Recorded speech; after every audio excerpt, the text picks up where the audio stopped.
ito yung mga ribs na. Pagkat naman siya.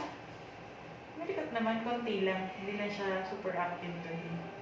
Pero ayan, malakas naman yung heart. Yun, ito katawan niya. So, para magpwesto niya po ay ganito yan. Dito ulo. Umusod ka dito. Ito yung katawan niya. Ayan. Dito siya sa side ng katawan. Lagi yan dito eh. Talaga? Okay lang, basta ulo yung nakapwesto. Para pag, syempre, pag nag-labor ka na. Ayan, ang bakas oh. Very good. So, yung tubig natin, nandito banda sa kabilang side. Ayan oh. So, lahat dito bata. Lahat dun. Tubig. Okay lang yun ma'am. Basta balance naman yung ano. Tsaka hindi naman papakunti.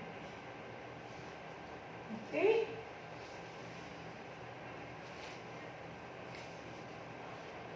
Waiting ka na lang, waiting. Waiting.